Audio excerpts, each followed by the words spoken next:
बिहार में जैसे ही महागठबंधन की सरकार बनी थी, वैसे ही सोशल मीडिया पर एक मीम चल रहा था कि दिल्ली से बिहार जाने वाली सारी ट्रेनें फुल हो गई है, उनमें एक भी सीट नहीं बची है, क्योंकि ईडी और सीबीआई के अधिकारियों ने अपना सीट बुक करवा लिया है। यानी लोगों ने यह पूर्वानुमान लगा लिया था कि बिहार में सरकार के बदलते ही अब सीबीआई छापा मारेगी, और हुआ भी कुछ ऐसा ही। सरकार के बनते ही आरजेडी के नेताओं पर छापा पड़ गया। इससे बिहार की राजनीति में खलबली मच गई, या यूं कहें कि अभी भी सियासी पारा गरमाया हुआ है। सब कहने लगे कि बिहार में बदला पॉलिटिक्स चालू हो गई है। अब ताजा अपडेट यह है कि सीबीआई वाले खेल से निपटने के लिए बिहार सरकार बड़ा फैसला कर सकती है। हो सकता है कि बिहार में सीबीआई की एंट्री पर बैन लगा दी जाए। सीबीआई को लेकर क्या कानून है, इसके बारे में हम आपको बताएंगे, लेकिन बिहार में क्या हुआ पहले ये जान लीजिए। आरजेडी नेता शिवानंद तिवारी ने नीतीश कुमार से सीबीआई की एंट्री पर बैन लगाने की मांग की। उन्होंने कहा कि बगैर अनुमति के सीबीआई को राज्य में एंट्री ना दिया जाए। तिवारी की इस बात का उनकी पार्टी के साथ साथ कांग्रेस के कई नेताओं ने समर्थन किया। वहीं नीतीश कुमार से जब इस मुद्दे पर पूछा गया तो उन्होंने सवाल को टाल दिया। उन्होंने कहा कि लोग कुछ भी बोलते रहते हैं, लेकिन सवाल यहाँ ये उठता है कि जब आपने चोरी नहीं की है तो सीबीआई हो या कोई और हो, डर किस बात का है। वहीं जो लोग सीबीआई से बचने के लिए एंट्री पर बैन लगाने की मांग कर रहे हैं, उन्हें एक बार ईडी के तरफ भी ध्यान देना चाहिए। सीबीआई को रोकने का अधिकार राज्य सरकार के पास है, लेकिन ईडी पर रोक मुमकिन नहीं है। ऐसे में केंद्रीय एजेंसियों की छापेमारी पर रोक की बजाय अपना दामन साफ करना ज्यादा जरूरी है।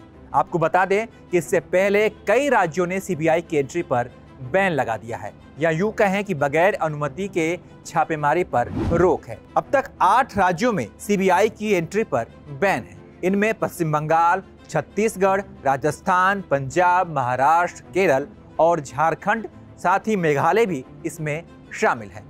और अब इस लिस्ट में बिहार भी शामिल हो सकता है, अगर सरकार ये फैसला कर ले कि सीबीआई की एंट्री पर रोक रहेगी। नीतीश कुमार इसको लेकर फैसला कर सकते हैं।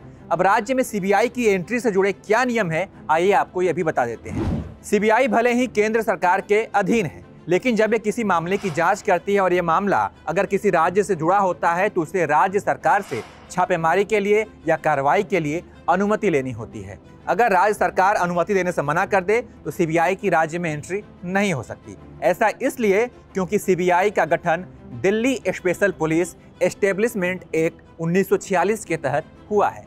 इस कानून की धारा 6 के अनुसार सीबीआई को किसी भी मामले की जांच करने से पहले या जांच करने के लिए राज्य सरकार की अनुमति लेनी जरूरी है। लेकिन यहाँ एक पेंच है, और वो पेंच ये है कि अगर सीबीआई को हाई कोर्ट और सुप्रीम कोर्ट जांच करने का आदेश देता है तो ऐसे में उसे राज्य की अनुमति नहीं लेनी होगी। सीबीआई को तो राज्य सरकार की अनुमति लेनी होती है, लेकिन केंद्र की बाकी एजेंसियों के लिए क्या नियम है, आइए आपको ये भी बता देते हैं। बाकी एजेंसियों को ऐसा करने की आवश्यकता नहीं है, चाहे एनआईए हो या चाहे ईडी हो। ये एजेंसियां पूरे देश में कहीं भी जाकर जांच कर सकती है। इन्हें राज्यों में जांच करने के लिए राज्य सरकार की मंजूरी की आवश्यकता नहीं होती है।